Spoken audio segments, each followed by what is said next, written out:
آپ اندازہ کریں کس طرح جا کر نوازا جا رہا ہے. مطلب اندازہ کریں کہ جس جج نے ڈیسل کرایا ہے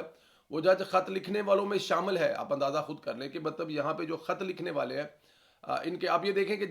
جب سے ججوں نے خط لکھا ہے اور بتایا جا رہا تھا کہ ان کے کام میں مداخلت ہو رہی ہے, ایجنسیاں مداخلت کر رہی ہیں, اس کے بعد خط لکھنے والے مسلسل اسٹیٹ کے خلاف مزاحمت کر رہے ہیں, حکومت کے خلاف مزاحمت کر رہے ہیں, پاکستان کے خلاف مزاحمت کر رہے ہیں, اور ایکسٹرا اوپن باکس میں جا کر عمران خان صاحب جو ہیں ان کو جس طرح سے وہ ریلیف دے رہی ہیں, میرے خیال اس کی مثال آپ نہیں ملتے. 5 بڑے مقدمات میں ریلیف دیا گیا جن میں سائفر کیس سر فہرست ہے, نجائز بیٹی کا کیس بغیر سنے اڑا دیا, توشہ خانہ کیس میں ضمانت دی, 190 ملین پاؤنڈ کیس میں ریلیف دیا, اور الیکشن کمیشن اثاثہ جات کیس. مجھے یہ جو لگتا ہے نا کہ یہ جو خط لکھا گیا نا کہ یہ ہمیں پریشرائز ہے یا مطلب اب پریشرائز کہاں سے ہے, کیا ثابت کرنے کی کوشش کی جا رہی ہے, بہت زیادہ ان پر زور ڈال رہا ہے. تو اب اگر اس کو ہم لوگ تھوڑا سا غور کر کے سوچیں, اپنے ذہن میں دماغ یہ بات لڑائیں, تو یہ جو پریشر ڈالنا جا رہا تھا, یہ جو ثابت کرنے کی کوشش کر رہے ہیں, دباؤ جسے کہا جا رہا ہے, مجھے لگتا ہے کہ یہ خط لکھا ہی اس لیے گیا تھا کہ دباؤ ڈالا جائے, اور دباؤ ڈالا جا رہا ہے, مسلسل دباؤ ڈالا جا رہا ہے, اور دباؤ حکومت پر ڈالا جا رہا ہے, اسٹیٹ پر جا رہا ہے, ایجنسیوں پر ڈالا جا رہا ہے, اور فوج پر دباؤ ڈالا جا رہا ہے. اور یہ خط لکھنا مقصد یہی تھا کہ خط لکھنے کے بعد جو جج ہیں وہ دباؤ ڈالیں گے, عدلیہ جو ہے وہ دباؤ ڈالے گی, اور عوام کی نظر میں پی ٹی آئی ظاہر ہے اس کو ٹیک اپ کرے گی, وہ ماحول یہ بنائے گی کہ ججوں پر پریشرائز ہے, لیکن اس چیز کا فائدہ اٹھا کر حکومت کو دباؤ میں لائے گی, عدلیہ جو ہے وہ ایجنسیوں کو دباؤ میں لائے گی, فوج کو دباؤ میں لائے گی, اور وہ کسی حد تک کامیاب ہے. وہ دباؤ میں لا چکی ہے, اور اس دباؤ میں لا چا کر 5 بڑے کیسز کچھ مہینوں میں عمران خان کے حق میں فیصلے دے دیے, اور کہا یہ جا رہا ہے کہ عمران خان کو سزا دینے کے بارے میں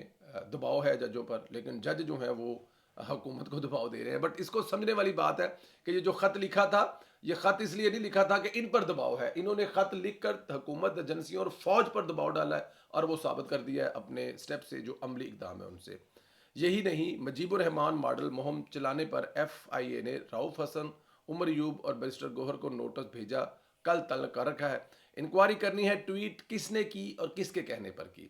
ایف آئی میں پیش ہونے کے بجائے عدالت پہنچ گئے. ایف آئی اے کے نوٹس معطل کرانے کے لیے انہوں نے اسلام آباد ہائی کورٹ میں درخواست جمع کروا دی ہے. اب یہ دیکھیں کہ ریاست کے ہر کام میں مداخلت میں عدالتوں کا سہارا لیا جا رہا ہے. اب مجھے ذرا یہ بتائیں کہ آپ اور میرے خلاف نوٹس آ جائے ایف آئی اے کا, تو کیا ہم کریں گے؟ ہم پیش ہوں گے, ہم بتائیں گے, جواب دیں گے, اور اگر نہیں کریں گے تو ہمارا کیا حال کیا جائے گا؟ ایک عام کامن سٹیزن کے حوالے سے کیا ان کے ساتھ حال کیا جائے گا؟ لیکن یہاں پر ان کے خلاف کوئی نوٹس آئے, کوئی کچھ آئے, سیدھے اسلام آباد ہائی کورٹ جائیں گے, پشاور ہائی کورٹ جائیں گے, اور وہاں جا کر جو انہوں نے ریلیف لینا لے لیں گے. بس نہ ان کو کوئی ادارہ پوچھ سکتا ہے, نہ ان کو کوئی پاکستان کا کوئی کسی بھی قسم کا کوئی پوچھ سکتا ہی نہیں ہے, کیونکہ پریشرائز کرنے کے لیے خط لکھوایا ہوا ہے اور فل فلیگ اس کو استعمال کر رہے ہیں. اللہ تعالیٰ کی ذات, یہ سب کچھ نظر آ رہا ہے ہو کیا رہا ہے. اور پھر کل کو کہا جائے گا جی کہ دیکھیں وہی قسم کے حالات پیدا ہو گئے ہیں کہ بنگلہ دیش بنانے والی بات, پھر ہمیں ثابت کریں گے کہ اس لیے یہ سارے حالات پیش ہوئے ہیں.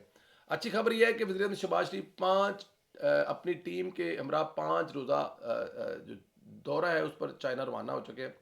شہباز شریف صاحب چینی صدر شی جن پنگ اور چینی وزیر اعظم لی چیانگ کی خصوصی دعوت پر 4 سے 8 جون تک چین کا دورہ کر رہے ہیں. وزیر اعظم اپنے دورے کے پہلے مرحلے پر چینی شہر شینزن جائیں گے, جو کہ ہب ہے. اگر آپ لوگوں میں سے کوئی گیا ہے وہاں پر, تو بزنس کا جو مین ہب ہے وہ شینزن ہے. دونوں ممالک کی کاروباری شخصیات اور سرمایہ کاروں کے مابین شراکت داری کے فروغ کے لیے چین کے شہر شینزن میں بزنس فورم میں شرکت کریں گے.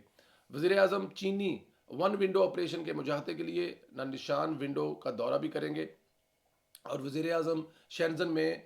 ہوائے جو کہ ایک بہت بڑی کمپنی ہے جو 5G آپ استعمال کر رہے ہیں, یہ ہوائے کا ہے, اور انہوں نے ٹکر کی, جو ہوائے کا موبائل ہے انہوں نے سیمسنگ اور ایپل کو ٹکر دی ہوئی ہے. 3 نمبر پر آتا ہے وہ, اور آنے والے وقت میں ہو سکتا ہے پہلے, لیکن ٹیکنالوجی کے لحاظ سے یہ سب سے آگے ہے. وزیر اعظم کے دورے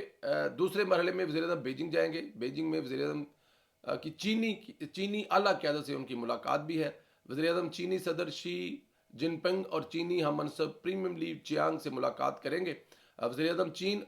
اور پاکستان کے مابین مختلف شعبوں میں تعاون کی مفاہمتی یادداشتوں پر دستخط کی تقریب میں بھی شرکت کریں گے. وزیر اعظم بیجنگ میں اعلیٰ سرکاری عہدیداروں, مختلف کمپنیوں کے سربراہ اور چینی سرمایہ کاروں سے ملاقات کریں گے. اور وزیر اعظم اپنے دورہ چین کے آخری مرحلے میں چینی شہر شیان جائیں گے، جہاں اعلیٰ قیادت سے ملاقاتوں کے ساتھ ساتھ وزیر اعظم چینی زرعی ترقی کے حوالے سے جدید ٹیکنالوجی کے مشاہدے کے لیے ماڈل فارمز اور گرین ٹیکنالوجی کا کمپنیوں کا بھی دورہ کریں گے۔ دورے کے دوران پاکستان اور چین کے مابین نہ صرف سی پیک کے دوسرے مرحلے، بہت ساری تجارتی شراکت داری، سرمایہ کاری، دفاعی، قومی و سلامتی، توانائی، خلائی تحقیق، سائنس ٹیکنالوجی، تعلیم، ہنر اور ثقافتی شعبے میں بھی تعاون جو ہے اس کے لیے فروغ پر بھی گفتگو کی جائے گی، کہ ان میں سے جو شعبے ہیں یہ جو بھی آپ کو بتائیں ان میں ساری ان پہ بات چیت ہوگی، مختلف کمپنیوں کے ساتھ ان کی آنے والے وقت میں ورک ٹوگیدر کے سلسلے میں یادداشتوں پر سائن بھی ہوں گے۔ میرے خیال میں اس سے پاکستان کو کافی فائدہ ملے گا۔ نواز شریف تقریباً سی پیک کے مد میں چین سے 45 ارب ڈالر کی سرمایہ کاری لائے تھے، اور شہباز شریف انہی کے نقش قدم پر چلتے ہوئے آپ جانتے ہیں کہ شہباز شریف کے دورے سے قبل نواز شریف چین کا دورہ کر چکے ہیں، لیکن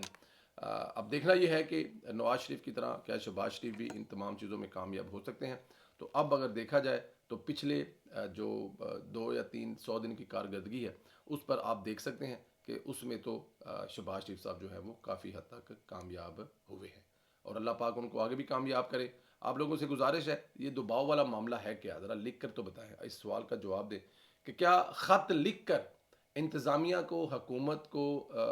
ادارے کو، فوج کو، ایجنسیوں کو دباؤ میں لایا گیا ہے، یا عدلیہ دباؤ میں ہے؟ عدلیہ کے جو ایکشن ہے، عدلیہ کے جو کام ہیں، عدلیہ کے جو فیصلوں سے اس سے آپ کو کیا لگتا ہے کہ دباؤ میں لانے کے لیے خط لکھا گیا تھا، یا دباؤ میں تھے تو خط لکھا گیا؟ اس سوال کا جواب ضرور دیں، کیونکہ خط لکھنے کے بعد دباؤ تو کوئی نہیں لیا، الٹا قوم کو 5 بڑے کیسز میں چونا لگا دیا، اور قیدی 804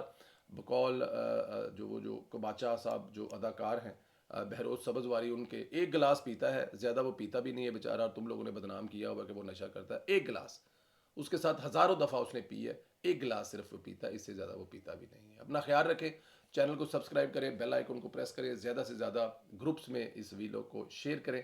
آپ لوگوں سے جلد ملاقات ہوگی۔ Thank you very much.